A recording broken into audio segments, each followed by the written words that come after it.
Selamat siang investor, kembali bersama saya Melina dari Maxco Futures. Pada kesempatan kali ini kita membahas berita mengenai indeks pasar saham, forex dan juga komoditas. Bursa saham Amerika Serikat jatuh pada perdagangan Selasa waktu setempat atau Rabu waktu Indonesia Barat.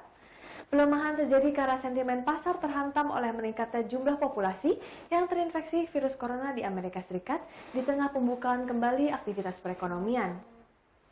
Rabu 8 Juli 2020, indeks Dow Jones Industrial Average turun 396,85 poin atau 1,51% menjadi 25.890,18. Sedangkan S&P 500 turun 34,40 poin atau 1,08% menjadi 3.145,32. Indeks komposit Nasdaq turun 89,76 poin atau 0,86% ke 10.343,89.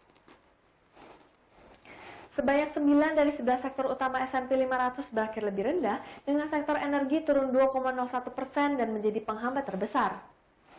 Pergerakan saham dipengaruhi pembukaan kembali ekonomi, seperti maskapai dan jalur pelayaran, menurun di tengah meningkatnya jumlah kasus virus corona.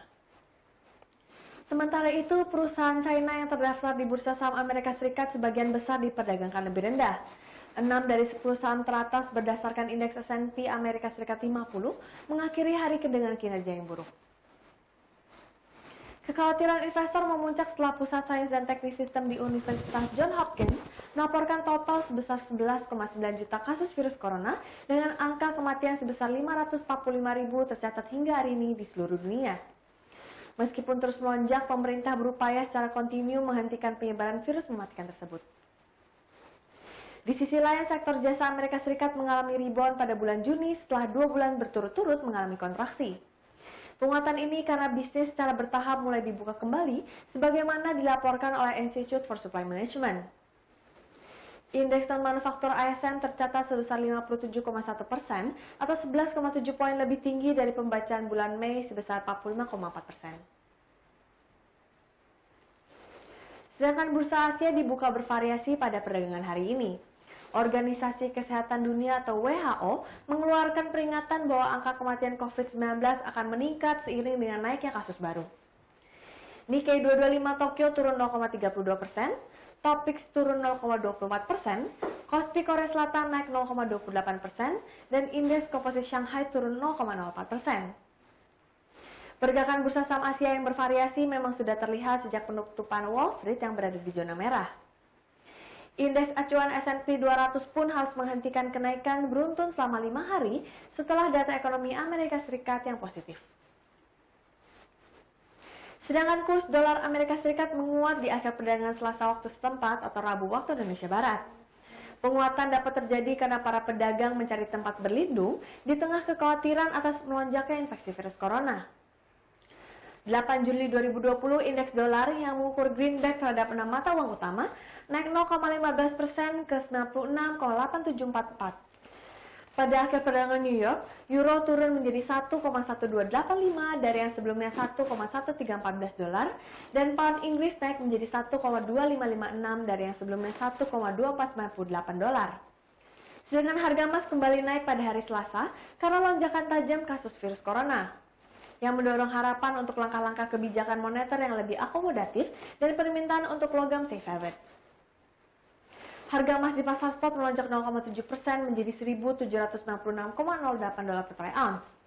Emas berjangka Amerika Serikat ditutup naik 0,9% di 1.809,90 dolar setelah sebelumnya mencapai level tertinggi sejak September 2011 di angka 1.810,80. Emas naik ke level tertinggi sejak November 2011 di 1.796,80 dolar per troy ounce, hanya beberapa dolar dari level psikologis di 1.800. Langkah-langkah stimulus besar-besaran untuk membatasi kerusakan ekonomi dari pandemi telah mendukung harga emas yang secara luas dipandang sebagai lindung nilai terhadap inflasi dan penurunan nilai mata uang. Harga telah naik lebih dari 18% sepanjang tahun ini. Untuk hari ini, berita fundamental yang berdampak ada di jam 21.30 waktu Indonesia Barat mengenai data persediaan minyak untuk industri di Amerika Serikat per 3 Juli 2020. Data ini dirilis setiap minggu oleh Energy Information Administration dan disebut juga dengan crude stocks atau crude levels yang mengukur perubahan jumlah persediaan minyak mentah dalam industri di Amerika Serikat. Meski indikator ini dirilis oleh Amerika Serikat, tapi bisa juga berdampak dengan Canadian dollar mengingat impor sebagian minyak mentah Amerika Serikat berasal dari Kanada. Indikator ini juga akan mempengaruhi harga minyak di Amerika Serikat dan akan berdampak pada tingkat inflasi. Minggu lalu, persediaan minyak untuk industri berkurang 7,20 juta barrel, jauh lebih rendah dari perkiraan berkurang sebesar 0,90 juta barrel dan merupakan yang terendah sejak akhir bulan Desember 2019. Untuk minggu ini, persediaan minyak diperkirakan bertambah 3 juta barrel, dan jika hasil rilis lebih tinggi dari perkiraan, maka harga West Texas Intermediate terhadap dolar akan cenderung melemah karena diasumsikan permintaan akan berkurang. Sebaliknya, hasil rilis yang lebih rendah dari perkiraan akan membuat harga West Texas Intermediate cenderung menguat karena diasumsikan permintaan akan meningkat. Namun demikian, persediaan minyak di Amerika Serikat hanyalah salah satu faktor yang menggerakkan harga minyak dunia. Yang paling berdampak adalah kebijakan negara-negara penghasil minyak mengenai kuota produksi, pernyataan pejabat negara penghasil minyak, dan situasi politik di Timur Tengah. Rilis data persediaan minyak di Amerika Serikat tidak bisa dipastikan akan selalu mempengaruhi harga minyak dunia.